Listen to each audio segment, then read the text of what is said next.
Hello दोस्तों।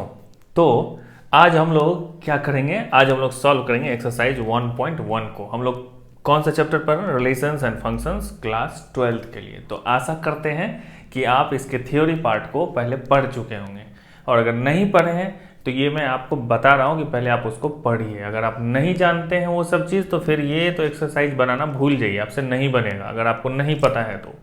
ठीक है, तो पहले उस वीडियो को देखिए, प्लेलिस्ट में जाइए, वहाँ पे देखिए थ्योरी पार्ट को, फिर यहाँ पे आइए, फिर ये सब आपको इजीली बनेंगे। ठीक है, देखिए तो हम लोग डिस्कस कर चुके हैं हर एक चीज़ के बारे में। क्या रिफ्लेक्सिव रिलेशंस क्या होता है, सिमेट्रिक एंड ट्रांजिटिव रिलेशंस। ये तो यहाँ पे ये क्वेश्चन ये पूछ रहा है, द वेरी फर्स्ट क्वेश्चन, कि आप बताओ कि ये जो रिलेशन यहाँ पे दिया हुआ है वो रिफ्लेक्सिव है, सिमेट्रिक है, या ट्रांजिटिव है, या सब है, या क्या क्या है, मतलब आपको पता करना है। ठीक है, तो क्वेश्चन नंबर 1 में एक्चुअली बहुत सारे क्वेश्चन हैं, 1 2 3 4 इस तरह से, और फिर 5th का तो और बहुत, उसमें 2 3 4 और हैं।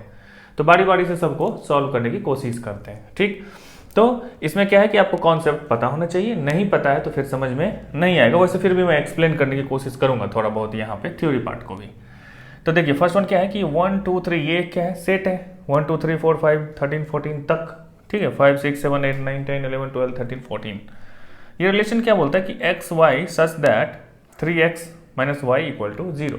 तो पहले इसको देखिए कि ये 3x minus y equal to 0, that implies y equal to क्या है 3x। ये पता चल गया। ठीक, अब ये जब पता चल गया और यहाँ पे a में ये सब चीज़ दिया हुआ है, ठीक है, और ये रिलेशन ऑन a ही है, इसी के ऊपर। ठीक, तो अब क्या होगा कि x और y दोनों मतलब यहीं से होंगे। ऑन a का मतलब क्या होता है, रिलेशन ऑन a इटसेल्फ का मतलब ये हुआ कि x और y ये दोनों जो ऑर्डर पेयर के एलिमेंट्स हैं ये दोनों यहीं से आएंगे। ठीक, तो अब देखिए यहाँ पे कि मान लीजिए कि ये मैं बना दे रहा हूँ आपको एरो डायग्राम, आपको समझ में आ जाएगा। ये क्या है 1 2 3 4 5 6 7 8 9 10 11 12 13 और कहाँ तक है 14 तक। ठीक, तो ये मतलब क्या हुआ कि x आप 1 पुट करके देखिए। अब यहाँ पे हम ये पुट करें x इक्वल टू 1, तो y इक्वल टू कितना हो जाएगा 3x है ना। तो ये क्या निकल गया 3, यानी कि 1 3, एक पॉइंट एक एलिमेंट मिला। अब x इक्वल टू 2, मतलब इधर भी एक बना के रख देते हैं। x इक्वल टू 2 जब है तो y इक्वल टू कितना हो जाएगा 3 इंटू 2 कितना हो जाएगा 6, यानी कि 2 6। x इक्वल टू जब 3 डालेंगे यहाँ पे तो y इक्वल टू कितना हो जाएगा 3 इंटू 3 इज 9, यानी कि 3 9। अगर x इक्वल टू 4, तो बात आ रही है ना समझ में, इजी क्वेश्चन है ये। x इक्वल टू 4 जब रखेंगे तो 4 इंटू 3 तो y इक्वल टू कितना 12, तो ये कितना हो गया 4 और 12, ये एक एलिमेंट हो गया इस रिलेशन का। अब x इक्वल टू जब 5 रखेंगे तो y इक्वल टू कितना होना चाहिए 5 इंटू 3 इज 15, तो 5,15 होना चाहिए, लेकिन 15 यहाँ पे है ही नहीं, 14 तक ही है। तो अब ये तो नहीं आएगा इस रिलेशन में। अब जब ये नहीं आया तो आगे चेक करने की जरूरत नहीं है, क्योंकि ये जब x इक्वल टू 6 होगा तो y इक्वल टू 18 हो जाएगा, तो वो तो और बाहर चला जाएगा। तो इसके 4 एलिमेंट्स मिले, क्या क्या 1 3 2 6, इसको लिख दीजिए यहाँ पे 1 3, और क्या है यहाँ पे 2 6, फिर क्या है 3 9, और फिर क्या है 4 और 12। तो ये हो गया इस रिलेशन R इक्वल टू, ये निकल के आ गया। बात आई समझ में? मतलब यहाँ पे क्या हो गया 3 6 9 और 12। ठीक, 1 से 3 का, 2 से 6 का, 3 से 9 का, 4 से 12 का। ठीक, और बाकी इधर किसी का रिलेशन नहीं, यानी कि यही इसका रिलेशन है यहाँ पे। ठीक, तो अब इसको छोड़ दीजिए, अब यहाँ पे आइए। अब ये जब मिल गया, अब ये बोलता है रिफ्लेक्सिव। तो रिफ्लेक्सिव में क्या होता है भैया, रिफ्लेक्सिव में क्या होता है कि जितने सारे एलिमेंट्स हैं सबका डुप्लेट्स होना चाहिए वहाँ पे। 1 1 2 2 3 3 4 4 5 5 6 6 14 तक है, तो 14 तक होना चाहिए, जो कि यहाँ पे नहीं है। तो ये रिफ्लेक्सिव होगा क्या, नहीं होगा। पहले यहाँ पे नॉट रिफ्लेक्सिव, समझ में आ गई बात, रिफ्लेक्सिव नहीं हुआ ये। अब क्या है सिमेट्रिक। सिमेट्रिक का मतलब क्या हो गया कि अगर 1 2 है तो 2 1 होना चाहिए, उसका उल्टा। तो देखिए यहाँ पे 1 3 है, इसका उल्टा है क्या इधर कहीं पे 3 1, तो एक ही एलिमेंट में नहीं है, तो फिर दूसरा चेक करने की जरूरत भी नहीं है। तो ये नॉट क्या सिमेट्रिक। आ गई बात समझ में, इजी है ना। और फिर क्या है ट्रांजिटिव है कि नहीं ये भी चेक करना है। तो ट्रांजिटिव है ये कैसे पता चलेगा कि 1 3 है और 3 के से शुरू होने वाला कोई रिलेशन है इधर एलिमेंट्स, हाँ है 3 9 है। 1 3 यानी कि ये ए है बी है, ये बी है सी है, तो 1 9 होना चाहिए इसके अंदर, जो कि नहीं है। कहाँ है? नहीं है ना, 1 9 नहीं है, तो ये भी नहीं हुआ। क्या नहीं हुआ? Not transitive. तो ये नेक्स्ट है, इसको देखते हैं। इसमें क्या है कि ये बोल रहा है कि ये जो रिलेशन है वो n नेचुरल नंबर्स पे डिफाइंड है, लेकिन यहाँ पे एक कंडीशन दे दिया है कि y equal to x plus 5 and x is strictly less than 4, मतलब 4 भी नहीं होना है और नेचुरल नंबर होना है। तो नेचुरल नंबर होगा तो इसका मतलब क्या है, ये 1 हो सकता है, 2 हो सकता है और 3 हो सकता है, क्योंकि लेस देन 4 बोल रहा है। यानी कि x इक्वल टू 1 हो सकता है, x इक्वल टू 2 हो सकता है, x इक्वल टू 3 हो सकता है ना। तो फिर अब ये जब ये होगा तो y इक्वल टू कितना होगा, x प्लस 5 मतलब 6, ये y इक्वल टू कितना हो जाएगा 5 प्लस 2 7, और ये y इक्वल टू 5 प्लस 3 8। तो यानी कि यहाँ पे ये जो रिलेशन हुआ इसका मतलब क्या हुआ, ये नहीं, क्वेश्चन इसी तरह से दिया जाएगा, डायरेक्ट ये लिख के नहीं देगा, कुछ ना कुछ तो देगा आपका दिमाग कॉमन सेंस टेस्ट करने के लिए। तो यहाँ पे ये क्या हो गया 1 6, ठीक, और दूसरा क्या हो गया 2 7, और तीसरा क्या हो गया 3 8, ठीक। अब इसको देखना है कि ये रिफ्लेक्सिव है कि नहीं। तो रिफ्लेक्सिव का तो सिंपल है ना, क्या सिंपल है कि जो भी चीज दिया हुआ है वो वहां पे उसका ड्यूप्लेट्स होना चाहिए, 1 1 2 2 3 3 है क्या। x इक्वल टू अगर 1 2 3 है तो 1 1 2 2 3 3 है क्या, यहाँ पे नहीं है ना, नहीं है, तो फिर रिफ्लेक्सिव होने का कोई चांस ही नहीं है, ठीक है, नॉट रिफ्लेक्सिव, ठीक। क्योंकि यहाँ पे आप इसको मतलब कैसे लिखने के लिए आप कैसे लिखोगे ये तो हम आपको बता दिए, ठीक है। इसको आप कैसे लिख सकते हो कि जैसे ए जैसे बोला था ना, ये बिलोंग्स टू आर होगा, फिर ए जो है फॉर ऑल एल जो कि बिलोंग्स टू क्या बोलते हैं यहाँ पे, जैसे कि किसके लिए ये नेचुरल नंबर है या जो भी है, मतलब इस तरह से आपको लिखना है कि ये हर एक ए के लिए फॉर ऑल ए जो नेचुरल नंबर यहाँ पे है वो लेस देन 4 वो रिलेशन में नहीं है, नहीं है इसका मतलब ये रिफ्लेक्सिव नहीं है। मतलब क्या हुआ यहाँ पे कि 1 1 2 2 3 3 यहाँ पे नहीं है, तो ये नहीं होगा रिफ्लेक्सिव। अब देखें सिमेट्रिक, तो सिमेट्रिक के लिए क्या होता है, अगर 1 6 है तो 6 1 होना चाहिए, उल्टा वाला तो है ही नहीं, तो फिर तो ये नहीं होगा, नॉट सिमेट्रिक, ठीक है। समझ में आ गई बात।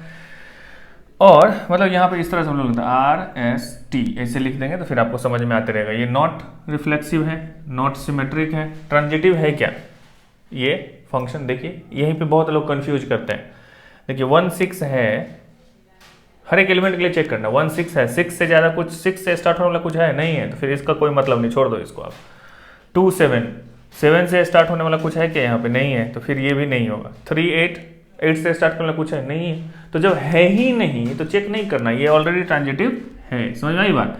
अगर AB है और BC है तो AC होगा, यहाँ पे तो कुछ है ही नहीं, BC वाला केस ही नहीं, AB है लेकिन BC नहीं है, तो नहीं है तो फिर चेक क्या करना, नहीं करना, तो फिर ये ट्रांजिटिव है।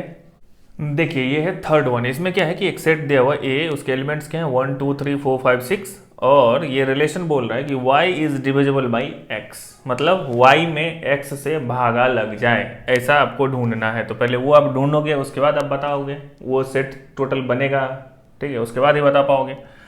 तो सबसे पहले तो आपको ये करना है कि इस रिलेशन को लिखना है। तो इसके लिए क्या चाहिए, कॉमन सेंस चाहिए। कॉमन सेंस के लिए क्या होगा कि 1 में 1 से डिवीजन होता है कि नहीं होता है, ये क्या है x, ये क्या है y, तो ये हो गया एक एलिमेंट। फिर 2 में 2 से भी डिवीजन होता है ना, मतलब जितने एलिमेंट्स हैं वो खुद से तो डिविजिबल है ही, 4 4 होगा, 5 5 होगा, ठीक है, 6 6 होगा। और क्या क्या हो सकता है वो देखिए। अब 1 है यहाँ पे, तो 1 से सब डिविजिबल है, ठीक है, तो 1 से 1 तो खुद लिख चुके हैं हम लोग। तो 1 से मतलब y इज डिविजिबल, तो 1 2 मतलब 2 इज डिविजिबल बाई 1, ये हो सकता है। फिर 3 इज ऑल्सो डिविजिबल बाई 1, ये भी हो सकता है। फिर 4 इज ऑल्सो डिविजिबल बाई 1, ये भी होगा। और फिर ऐसा 5 के साथ भी होगा और ऐसा 6 के साथ भी होगा। और क्या होगा वो देखिए। तो 1 वाला केस हम लोग ले चुके सब यहाँ पे, ये खुद का खुद से भी हो गया। और अब देखेंगे कि 4 जो है वो 2 से डिविजिबल है, 4 2 से डिविजिबल है ना, और फिर 6 भी डिविजिबल है। तो ऐसा भी लिख सकते हैं, ठीक। और क्या क्या है यहाँ पे वो देखिए, 3 और 6 का हो सकता है, 6 इज डिविजिबल बाई 3। और कुछ छूटा क्या है यहाँ पे वो चेक करते हैं हम लोग, मतलब 3, 5 या 4, 6 नहीं छूटा शायद, ऐसा लग रहा है, ठीक है। तो इतने सारे एलिमेंट्स हुए, आई बात समझ में। अब ये जब ये अब सेट आपको दिख गया, अब आपको बताना है इसका RST, मतलब रिफ्लेक्सिव, सिमेट्रिक और ट्रांजिटिव। तो रिफ्लेक्सिव क्या बोलता है कि ए, ठीक है, ये होना चाहिए उसके अंदर। तो जितने ए हैं, कितने 1 2 3 4 5 6 है ना, तो 1 1 2 2 3 3 4 4 5 5 होना चाहिए, 1 1 2 2 3 3 4 4 5 5 6 6 है। तो ये रिफ्लेक्सिव क्या बोलता है कि ये होना चाहिए, उसके बाद क्या है नहीं है मुझे उससे मतलब नहीं है, तो इसके बाद क्या है वो देखना ही नहीं, ये होना चाहिए, ये है तो रिफ्लेक्सिव होगा, ठीक। अब सिमेट्रिक है क्या वो देखिए कि अगर 1 2 है, मतलब उल्टा 1 2 है तो इधर 2 1 कहीं है क्या, 2 1 तो नहीं है, 1 3 है तो 3 1 है क्या, नहीं है, यानी कि ये सिमेट्रिक नहीं होगा। आई बात समझ में। अब ट्रांजिटिव देखते हैं, ट्रांजिटिव में क्या देखना होता है, बी सी देन AC अगर है तो ये चेक करने की जरूरत ही नहीं है, 1 1 2 2 3 3 4 4 5 5 6 6 ये होता ही है, ठीक है। आगे देखिए 1 2 है तो 2 से स्टार्ट होने वाला देखिए यहाँ पे, इसको भी नहीं देखना क्योंकि वो फिर घूम के वहीं पे आ जाएगा। 1 2 है तो फिर देखिए यहाँ पे, हाँ यहाँ पे क्या है 2 4 है, ठीक है। ये अगर A है B है, ये तो B और C है, तो 2 4 होना चाहिए। 2 4 है क्या, 2 4 ये खुद है 2 4, 1 2 है और 2 4 है तो 1 2 है और 2 4 है तो 1 4 होना चाहिए इसके अंदर। 1 4 है क्या कहीं पे, हाँ है ना, तो चलेगा। अब 1 2 है और 2 से फिर और कोई है क्या यहाँ स्टार्ट होने वाला, हाँ है, ये भी है 2 6, तो यानी कि AC ये हो गया B, ये हो गया C, तो AC यानी कि 1 6 है क्या यहाँ पे, हाँ है 1 6 है। आ रही बात समझ में। तो अब 2 से और शुरू होने वाला कोई है क्या, नहीं है, तो अब हर एक एलिमेंट को चेक करते जाना है। 1 3, अब 1 3 देखिए तो 3 से स्टार्ट होने वाला कोई है क्या इधर, 3 3 3 3, हाँ यहाँ पे है 3, तो ये 1 3 के लिए ये यहाँ पे देखना है, तो 1 6 ये हो गया इसका AB, ये हो गया इसका BC, तो 1 6 होना चाहिए कहीं पे, है क्या, हाँ है 1 6, चलेगा। अब 1 5 पे पहुंचते हैं, 5 से स्टार्ट होने वाला कोई है क्या इधर, इसमें देखने से कोई फायदा नहीं है क्योंकि अब देखिए यहाँ 5 से शुरू होगा तो अब पता चलेगा C 5 हो गया तो फिर 1 5, तो फिर इटसेल्फ वही हो जाता है, तो इसलिए इसको चेक करने का कोई मतलब नहीं बनता। 1 5 है, 5 से शुरू होने वाला कोई है क्या, नहीं है, तो फिर कोई मतलब नहीं, इसको भी छोड़ देंगे। 1 6, 6 से शुरू होने वाला कोई है क्या, नहीं है, तो इसको भी छोड़ देंगे। अब 2 4 आया, 4 से स्टार्ट होने वाला कोई है क्या, नहीं है, इसको भी छोड़ देंगे। 2 6, 6 से स्टार्ट होने वाला कोई है क्या, नहीं है, तो इसको भी छोड़ देंगे। 3 6 फिर 6 से नहीं है, यानी कि इसमें ऐसा कोई नहीं निकला कि ये ट्रांजिटिव नहीं हो, समझ में आई बात, तो ये ट्रांजिटिव भी होगा, ठीक है। अब नेक्स्ट देखते हैं, चलो ये है नेक्स्ट प्रॉब्लम। ये 5th पार्ट में भी 2-4 पार्ट्स हैं, ठीक है। ये बहुत एक्चुअली इजी प्रॉब्लम है, आपको खुद बनाना चाहिए, लेकिन फिर भी मैं 1 by 1 सॉल्व कर रहा हूँ, तो चलिए आप लोग के लिए ही सही। ये क्या बोलते हैं, relation R in the set of human beings in a town, मतलब एक सिटी है, जैसे मैं बेंगलोर में हूँ, तो बेंगलोर में अब ये बोला कि R = x and y work at the same place. मान लीजिए कि मेरे ऑफिस में मैं और मेरा कॉलीग है, वो 2 लोग जैसे काम करते हैं, मान लीजिए, ठीक है, ये मेरा ऑफिस है, ठीक है। इस ऑफिस में X और Y 2 आदमी हैं जो काम करता है, ठीक है, 2 आदमी, ठीक, X और Y ये दोनों काम करता है वहाँ पे। ये बोल रहे हैं कि इसमें हम लोगों को क्या पता करना है कि रिफ्लेक्सिव, सिमेट्रिक और ट्रांजिटिव, ठीक है, ये तीनों ये है कि नहीं। तो ये कॉमन सेंस की बात है कि अगर जैसे यहाँ पे क्या है कि x, ये बिलोंग्स टू अगर R हो जाएगा तो हम लोग बोलेंगे कि ये रिफ्लेक्सिव है ना, मतलब जितने भी लोग हैं वो तो वहाँ पे काम कर ही रहे ना, मतलब खुद का खुद से। अगर मान लीजिए x और y ये 2 लिखा हुआ है ना, 2 रिलेशन अलग से, x and y work at the same place, तो इसका मतलब ये भी हो ना कि x खुद के प्लेस पे ही काम कर रहा है। अगर मैं यहाँ पे काम कर रहा हूँ और मेरा दोस्त भी यहाँ पे काम कर रहा है, तो मैं ये भी बोल सकता हूँ ना कि मैं तो काम कर ही रहा हूँ, ये कॉमन सेंस की बात है, ठीक है। तो x बिलोंग्स टू R तो हो ही जाएगा, हो जाएगा ना, तो इसका मतलब ये रिफ्लेक्सिव हो जाएगा। इजी है ना, इसमें कुछ कॉन्सेप्ट ही नहीं है, मतलब 2 लोग हैं तो दोनों लोग में से कोई एक, अगर दोनों वहाँ पे काम करें तो मैं तो काम कर ही रहा हूँगा, तो बस वही है वहाँ पे, वो हो गया रिफ्लेक्सिव। अब रिफ्लेक्सिव के बाद क्या आता है सिमेट्रिक। सिमेट्रिक में क्या करना होता है कि अगर x, y belongs to r है देन क्या होगा y, x भी बिलोंग्स टू r होगा। अब ये भी कॉमन सेंस है कि अगर इसका मतलब क्या हो गया कि x and y work at the same place, इसका यही मतलब हुआ ना, और इसका मतलब क्या होगी y and x work at the same place, तो दोनों में कुछ अंतर है क्या कि अगर मैं मतलब x और y यहाँ पे काम कर रहा है तो कहना ये भी कह सकते हैं ना कि y और x दोनों वहाँ पे काम कर रहे हैं, तो इसका मतलब क्या हो गया ये सिमेट्रिक भी है। अब ट्रांजिटिव के लिए क्या होगा कि ये तो भी तो और कॉमन सेंस है कि अगर एक और आदमी यहाँ पे है, ठीक है, ये है z, तो अगर x y belongs to r, इसका मतलब क्या हो गया कि x and y both work together at the same place. y और ये क्या है z, इसका मतलब ये भी क्या हो गया कि y and z work at the same place, ठीक है।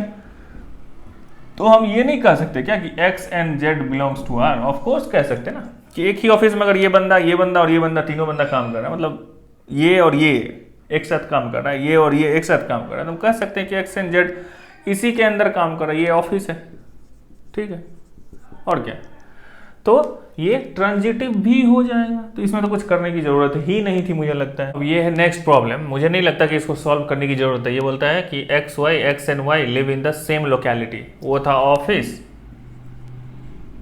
वर्क टुगेदर, और ये बोल रहा है कि live in the same locality, तो ये भी तो सेम टू सेम है ना। वो एक ऑफिस था, छोटा स्पेस था, ये एक बड़ा सा लोकेलिटी है, एक कॉलोनी है, मोहल्ला है, उसके अंदर अगर x और y है तो हम बोल सकते हैं ना x खुद के साथ खुद भी है, तो RST में रिफ्लेक्सिव ये तो वहाँ पे होगा ही उस लोकेलिटी में। अगर x y होगा तो y x भी वही होगा, तो ये भी वही होगा, मतलब इसको सॉल्व करने की जरूरत नहीं है, वो ऑफिस था, ये लोकेलिटी है, और फिर ये ट्रांजिटिव भी वही होगा कि अगर x y है और अगर जहाँ पे z भी है तो फिर x z भी बोल सकते हैं। तो इसको सॉल्व करने की जरूरत नहीं है, कॉमन सेंस की है, अब अपना समझ लो। ये है नेक्स्ट उसका सी पार्ट, ये बोलता है x is exactly 7 centimetre taller than y। ये थोड़ा सा समझने का क्वेश्चन, मतलब उतना ज़्यादा नहीं है कॉन्सेप्ट, बस छोटा सा बात है यहाँ पे। अब मान लीजिए कि ये एक बंदा है, ठीक है, ये है x और ये बोल रहा है कि इधर एक है y, ठीक, और ये बोल रहा है कि ये 7 सेंटीमीटर इससे ज़्यादा लंबा है। मान लीजिए कि ये 100 सेंटीमीटर है, ठीक है, तो ये कितना होगा 93 सेंटीमीटर, यही होगा ना, यही तो बोल रहा है कि x is exactly 7 centimetre taller than y। इसका तो यही मतलब हो गया। एग्जाम्पल लिया मैंने, आप कुछ भी 50 लो, 10 लो कि 25 लो कि 500 लो, कोई फर्क नहीं पड़ता, ठीक है, लेकिन इंसान है तो उसी हिसाब से लेना है, ठीक है। तो अब ये देख लिए, ठीक। अब इसमें क्या बोलता है कि हम लोग को क्या चेक करना है कि ये रिफ्लेक्सिव है, सिमेट्रिक है, या ट्रांजिटिव है कि नहीं। तो रिफ्लेक्सिव के लिए क्या होना चाहिए कि x और x में ही रिलेशन होना चाहिए, x, x। अगर ऐसा लिखते हैं तो इसका क्या मतलब होगा, क्या ये बिलोंग्स टू दिस रिलेशन होगा, ये जो रिलेशन आ रहा है, मतलब ये एक रिलेशन है, ये x होगा क्या, ये इसका मतलब क्या हो गया, इसको जब यहाँ पे x लिखते हैं, x is exactly 7 centimetre taller than x। ऐसा होता है क्या मैं खुद से 7 सेंटीमीटर खुद लंबा हो जाऊंगा, ऐसा थोड़ी ना होता है। जो मैं हूं उतना ही, अगर मैं 6 फीट मेरी हाइट है तो मैं 6 फीट ही रहूंगा ना, समझ वाली बात। तो इस रिलेशन के हिसाब से तो ये गलत है, तो यानी कि ये रिफ्लेक्सिव नहीं होगा। आई ना बात समझ में, मतलब ये आदमी खुद से 7 सेंटीमीटर बड़ा नहीं हो सकता, ठीक, ये भी नहीं हो सकता, जो जितना है उतना ही रहेगा, वो खुद से कैसे बड़ा हो सकता है, राइट। अब क्या चेक करेंगे सिमेट्रिक, तो x y और y x ये दोनों बिलोंग्स टू होना चाहिए क्या इस रिलेशन के। तो x y क्या बोलता है कि x exactly 7 centimetre taller than y, ठीक है भाई, ये तो है 100 सेंटीमीटर, ये 93 सेंटीमीटर। ये बोलता है अगर ऐसा है तो हम ऐसा बोलेंगे कि y is greater than, y is exactly 17 centimetre taller than x। ऐसा थोड़ी होता है, अगर ये इससे बड़ा है तो यही बड़ा रहेगा ना, ये थोड़ी ना हो जाएगा। अरे बात समझ में, अगर y x लिख देंगे तो इसका मतलब क्या हो जाएगा कि ये जो बंदा है ये y is exactly 7 centimetre taller than x। तो इसका मतलब हम बोल रहे हैं कि 93 इज ग्रेटर देन 100, ऐसा तो नहीं होगा ना, तो ये भी नहीं पॉसिबल है, ठीक। तो इसका मतलब क्या हो गया, ये सिमेट्रिक भी नहीं है। अब ट्रांजिटिव देखेंगे, ट्रांजिटिव में एक और यहाँ पे z इंट्रोड्यूस कर दीजिए, ठीक, जो कि y z का काम करेगा, मतलब x y का मतलब क्या हुआ कि ये इससे 7 सेंटीमीटर बड़ा है, वाई जेड में क्या होगा कि वाई इससे 7 सेंटीमीटर बड़ा है, तो इसमें से 7 घटाइएगा तो कितना होगा 86। एक आदमी यहाँ पे और बनेगा मान लीजिए इस तरह से, ठीक है। तो ऐसे ही मैं आदमी बनाता हूँ, ठीक। तो अब कितना हो जाएगा 93 से 7 सेंटीमीटर छोटा कितना हो जाएगा 86 सेंटीमीटर मान लिया। तो अब ये बोल रहा है कि अगर एक्स वाई है और वाई जेड है तो एक्स जेड भी होगा। ऐसा होगा क्या? नहीं होगा, मुझे नहीं लगता। क्यों? क्योंकि ये अगर 100 है, ये 93 सेंटीमीटर है, ये 93 सेंटीमीटर है, ये 86 सेंटीमीटर है, ये इससे +7 है, ये इससे +7 है, तो क्या 100 और 86 ये इससे +7 है क्या? नहीं है ना, उससे ज़्यादा है ना ये। तो ये तो इस रिलेशन में नहीं आएगा। इसके हिसाब से एक्स और जेड, एक्स जेड से सिर्फ 7 सेंटीमीटर बड़ा होता तो इसमें आता, लेकिन यहाँ तो नहीं है, तो इसका मतलब ये ट्रांजिटिव भी नहीं होगा, ये कुछ भी नहीं होगा। अब ये है इसका डी पार्ट। ये क्या बोलता है कि एक्स वाई एक रिलेशन है एक्स वाई जिसमें x is wife of y, यानी कि वाई क्या है? हस्बैंड है, ठीक है, और एक्स क्या है? वाइफ है, ठीक है ना। तब इसको चेक करना हम लोगों को कि ये रिफ्लेक्सिव, सिमेट्रिक और ट्रांजिटिव है कि नहीं, ठीक। तो ये तो अत्यंत ही लगता है मुझे कॉमन सेंस का प्रॉब्लम है, इसमें तो कुछ मैथमेटिक्स नहीं है। अब रिफ्लेक्सिव के लिए एक्स एक्स इसके से बिलोंग होना चाहिए ना, मतलब ए खुद का खुद से, जैसे 1 2 3 होता था तो 1 1 भी होना चाहिए, 2 2 भी होना चाहिए, 3 3 भी होना चाहिए। तो एक्स एक्स का मतलब क्या हुआ कि x is wife of x, ऐसा होता ही क्या? खुद का खुद कोई वाइफ होता है क्या? नहीं होता ना। तो ये नहीं होगा तो ये रिफ्लेक्सिव भी नहीं होगा, सिंपल सी बात। अब क्या है, सिमेट्रिक के लिए क्या टेस्ट करेंगे? अगर एक्स वाई है, एक्स वाई का मतलब क्या होगा कि x is wife of y, है ना जी। और वाई एक्स का क्या मतलब हो जाएगा? Y is wife of x. तो ऐसा होगा क्या? एक स्टेटमेंट बोलता है कि x is wife of y और दूसरा स्टेटमेंट बोला है कि y is wife of x. ऐसा थोड़ी ना होता है, एक ही चीज होगा ना दोनों में से कुछ भी। लेकिन यहाँ पे तो ये बोला है कि x is wife of y, तो वाई तो हस्बैंड हो गया एक बार ना। जब हस्बैंड हो गया तो वो फिर से वाइफ कैसे हो जाएगा? एक ही रिलेशन में नहीं हो सकता, तो ये भी नहीं होगा, यानी कि ये भी नहीं होगा, राइट। अब बोल रहा है क्या, ट्रांजिटिव के लिए चेक करेंगे। ट्रांजिटिव में क्या होगा कि एक्स इज, अब जेड को इंट्रोड्यूस किए यहाँ पे, एक्स इज क्या है? X is wife of y, तो वाई क्या है? हस्बैंड, ये क्या है? वाइफ। और फिर यहाँ पे एक वाई जेड इंट्रोड्यूस कीजिए जिसमें ये वाई क्या हो जाएगा? वाइफ, और ये क्या हो जाएगा? हस्बैंड, होगा ना। तो ऐसा तो होगा नहीं, ये इंट्रोड्यूस करने की जरूरत ही नहीं है जिससे कि एक्स जेड निकले। ऐसा बी सी होगा ही नहीं, मतलब ए बी और बी सी लोग बोलते हैं ना, तो फिर ए सी, तो यहाँ बी सी ऐसा होगा नहीं। क्यों नहीं होगा कि एक्स वाई है तो वाई हस्बैंड है यहाँ पे, है ना। X is wife of y, तो वाई हस्बैंड है। और नेक्स्ट में हम बोल रहे हैं वाई जेड, तो वाई को बता रहे हैं वाइफ, मतलब वाई बोल रहे हैं कि जेड का वाइफ है। तो एक जगह ये बंदा इसका हस्बैंड था और दूसरी जगह इसका वाइफ हो गया, ऐसा होता है क्या? ऐसा तो नहीं होता, थोड़ा सा वियर्ड टाइप का लग रहा है, तो ये होगा ही नहीं, तो ट्रांजिटिव भी नहीं होगा, कॉन्सेप्ट ही नहीं है यहाँ पे इस चीज का। अब ये है नेक्स्ट पार्ट, ई पार्ट। ये क्या बोलता है? एक्स, ये भी कॉमन सेंस का प्रॉब्लम है, x is father of y, ठीक। तो इसका क्या करना है फिर? रिफ्लेक्सिव, सिमेट्री और ट्रांजिटिव चेक करना है। तो रिफ्लेक्सिव चेक करने के लिए एक्स, जैसे एक्स कॉमा वाई, ये मान लो कि ये बंदा जो है ये फादर है, फिर ये बंदा जो है इसका सन है, ठीक। यहाँ पे अभी तो ये है एक्स, ये है वाई, ठीक है, ये है फादर और ये है son, x is father of y. तो अब खुद का ये बोल रहा है कि अब रिफ्लेक्सिव होने के लिए एक्स एक्स होना चाहिए ना। एक्स एक्स होने के लिए मतलब क्या हो गया कि x is father of x. ऐसा होता कि कहीं सुने हो क्या? कोई आदमी खुद का बाप कैसे हो सकता? नहीं हो सकता ना। X is father of x, ठीक। ऐसा तो कहीं हो ही नहीं सकता, तो ये रिफ्लेक्सिव नहीं होगा। अब सिमेट्रिक, अब जब x और y ये बोल चुका कि x is father of y, तो फिर y x होने का चांस नहीं बनता ना कि y इसका पापा हो जाए, ऐसा थोड़ी होता है। एक ही चीज होगा ना, x is father of y। अगर ये ट्रू है तो y कभी x का फादर नहीं हो सकता, तो ये भी नहीं हो सकता सिमेट्रिक।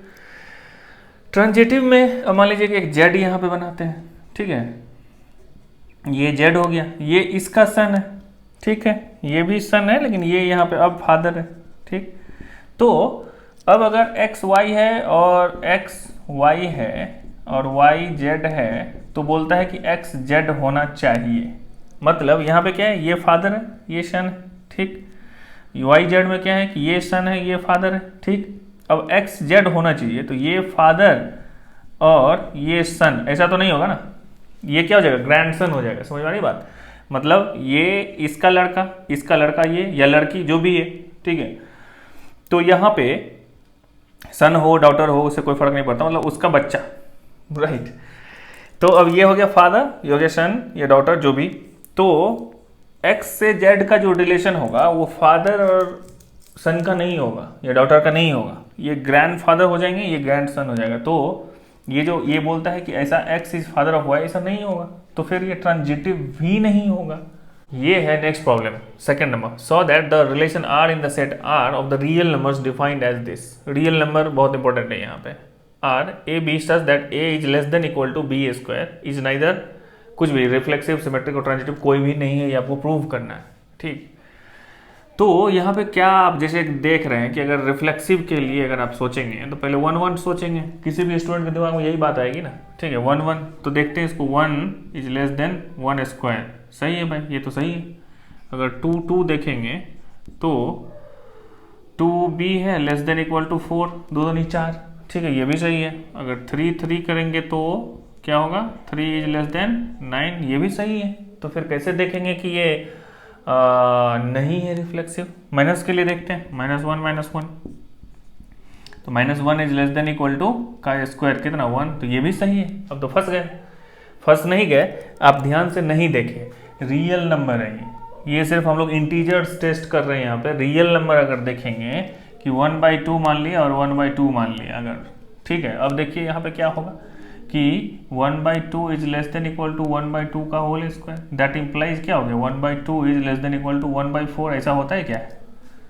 फ्रैक्शन में ये 1/2 तो बड़ा होता है ना 1/4 से, तो ये तो गलत हो गया। जब ये गलत हो गया तो पता चल गया कि हर एक ए बिलोंग नहीं कर रहा है इस आर से, ठीक है, फॉर रियल नंबर्स, ठीक। तो अब ये क्या हो गया कि ये रिफ्लेक्सिव नहीं हुआ। समझ वाली बात? अब देखेंगे किसको, सिमेट्रिक को। सिमेट्रिक देखेंगे, सिमेट्रिक में क्या होता है कि अगर 1 2 है तो 2 1 भी होना चाहिए। तो ये तो डायरेक्ट इंटीजर से ही लगता है आ जाएगा। कैसे?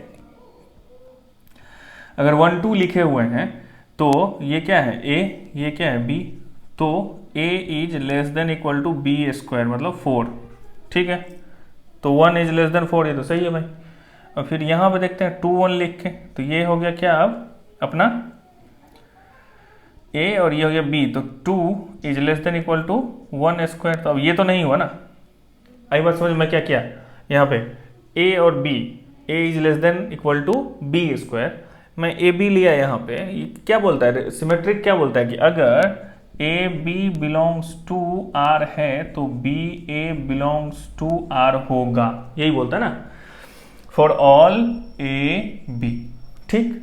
तो यहाँ पे ए बी मैंने लिया, ए बी को मैंने लिया 1 2 लिया, तो ये देख रहा हूँ कि ये इसमें बिलोंग करता है क्या, तो 1 यहाँ पे क्या ए है, तो 1 is less than equal to b square मतलब 4, तो ये सही है। यानी कि 1 2 belongs to this relation, 1 2 belongs to this relation.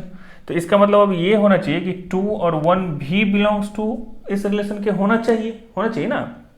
तो इसका मतलब 2 लेस देन इक्वल टू, मतलब ये a हो गया, अब a is less than equal to b square. तो अब ये b क्या है 1, तो ये तो नहीं है ना, 2 1 से छोटा थोड़ी ना होता है, तो ये तो नहीं हुआ, तो इसका मतलब सिमेट्रिक भी नहीं होगा। आ गई बात समझ में?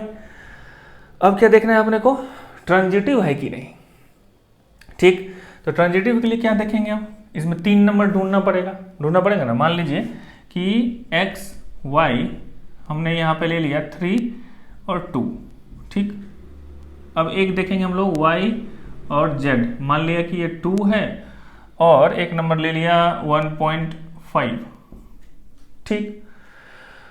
अब यहाँ पे क्या करना है, ये देखिए ये एक्स वाई है, वाई जेड है, तो यहाँ पे ये देखना कि ये ए इज लेस देन क्या है, less than equal to b square मतलब 2 2 4, तो ये तो सही है। तो यानी कि this is belongs to R. आ गई ना बात समझ में? अब इसको देखिए, ये कितना 2 is less than equal to 1.5 का होल स्क्वायर कितना होगा 2.25 होगा, यानी कि ये भी सही है। ठीक, यानी कि this is belongs to R, this is belongs to R अगर है, then you have to find कि एक्स जेड भी बिलोंग्स टू आर होगा। तो एक्स जेड यहाँ पे क्या है, ये और ये, तो 3,1.5 आ गई बात समझ में। तब देखिए 3 is less than equal to 2.25 होता है क्या, ऐसा नहीं होता है, 3 बड़ा होता है इससे, यानी कि ये नहीं होगा, नहीं होगा तो ट्रांजिटिव भी नहीं होगा। आया बात समझ में। ये अब आप क्वेश्चन पूछ सकते हैं मुझसे कि मैं ऐसे कैसे देख लिया अपने आप, कैसे मैं चूज कर लिया 1.5, है ना। मतलब ये आपको भी, आप भी कर सकते हैं आराम से। जैसे इस तरह का जो भी क्वेश्चन होगा b² bq आगे भी है, तो उसमें आप जैसे इस तरह से नंबर आपको ढूंढना पड़ेगा। ठीक है, ये 3 है 2 है कि मतलब इसका स्क्वायर इससे बड़ा होना चाहिए, इसका स्क्वायर इससे बड़ा होना चाहिए, और इसका स्क्वायर फिर इससे छोटा हो जाए। मतलब इस तरह का आपको नंबर ढूंढना पड़ेगा इससे ठीक नीचे। जैसे 3 हुए, उसके बाद 2 ले लिए, और 2 के बाद आप देखते रहिए 2.1 की मतलब पीछे की तरफ जाइए, 1.9 जाइए, 1.8 जाइए, 1.6 जाइए, जहाँ 1.5 पे जाइए वो पता चलेगा। तो ये मतलब हिट एंड ट्रायल मेथड है। ठीक है, आप इसको कर सकते हैं। आप अपना इसको एक रूल भी बना सकते कि ऐसे करो कि ये एक लिया, ये एक लिया, और ये नंबर ढूंढा, ठीक है, जो इन दोनों के बीच में आ जाए। ठीक, तो इस तरह से ये सेकंड नंबर प्रॉब्लम हो गया, पता चल गया। ये देखो, ये है प्रॉब्लम 4। ये क्या हुआ अभी कि ये रिकॉर्ड हो गया, मतलब रिकॉर्ड हुआ ही नहीं, और ये पूरा मैं एक्सप्लेन कर दिया, तो फिर मैं इसको साफ नहीं कर रहा हूँ, इसी को मैं आपको समझा दे रहा हूँ। ठीक है, ये देखिए यहाँ क्या है कि ये क्वेश्चन है रिलेशन आर, ये ऐसा अक्सर होता है। ठीक है, और अभी मैं थक चुका हूँ, तो फिर से अब इसको साफ करके फिर से बताने का मूड नहीं है, आप इसी को समझ लो।